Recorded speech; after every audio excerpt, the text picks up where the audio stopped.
What is it that you're trying to do? Well, you're trying to improve the future. We believe that the future can be improved. We believe that it can be improved as a consequence of our sacrificial work. And so, once again, what are the limitations? What are the limits to that? What are the necessary limits to that? I would say we don't know. We conjured up this remarkable idea. The future exists. We can see it even though it's only potential. We can adjust our behavior in the present in order to maximize our probability of success in the future. How best to do that? Well, the idea is something like, don't hesitate to offer the ultimate sacrifice if you want the future to turn out ultimately well. What is it that you could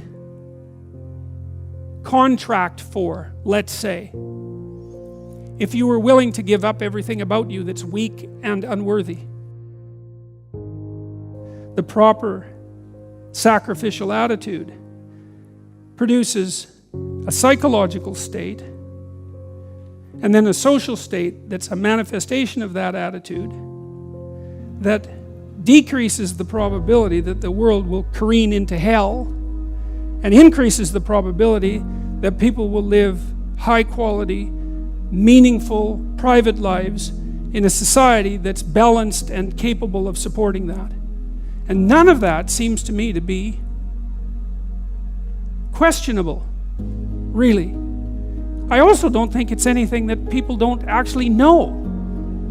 You know, people have told me many times that when they listen to me talk, they're hearing things that they already knew but didn't know how to say. It's something like that. And this is one of those things that I think is exactly like that. I mean, I think it's at the very core of our moral knowledge, which is our behavioral knowledge and our perceptual knowledge. I mean, let's get this straight.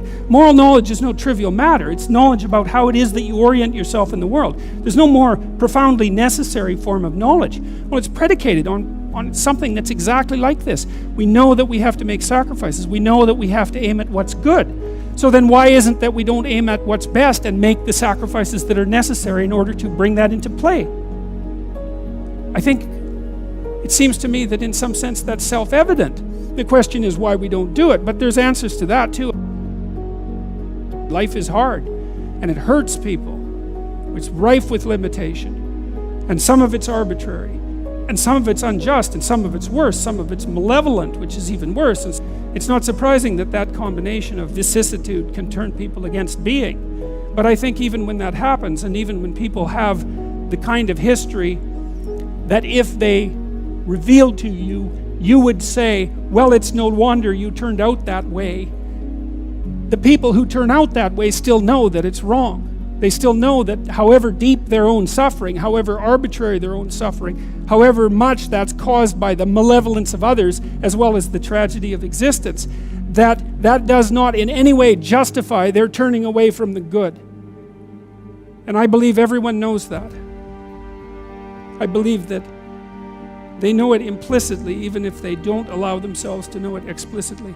And I believe that if they violate that idea, then they violate themselves, and that they end up in Cain's position, which is the position of the man who's been given a punishment that is too great to bear. Now we're capable of making sacrifices in abstraction, right? To conceptualize a future that we want, to let go of the things that are stopping us from moving forward, and to free ourselves from the chains of our original preconceptions. Pursue pleasure. Follow your impulses. Live for the moment. Do what's expedient. A mountain is something you have to climb, and you have to climb to the pinnacle of a mountain, and the mountain is up, right? And the mountain stretches up to heaven, and it's a long journey to specify the right place on the highest pinnacle. And that's symbolic because, of course, it's a pinnacle that you're always trying to reach, just like you're always trying to aim. You're always trying to climb upward. At least that's the theory. It depends to some degree, of course, on your definition of upward. You're supposed to, again, to act out the highest good of which you're capable. Now that'll transform your life to some degree into an archetypal adventure. There's no way around that, because as you attempt to climb a higher mountain, let's say, or to aim at a higher target or something like that, then the things around you will become increasingly dramatic and of import. That happens by necessity, obviously, because if you're aiming at something difficult and profound and you're really working at it, then your life is going to become perhaps increasingly difficult and profound. But that might be okay. That might be exactly what you need as an antidote to the implicit limitations that face you as a human being. The good father is precisely someone who is willing to sacrifice his child to the ultimate good.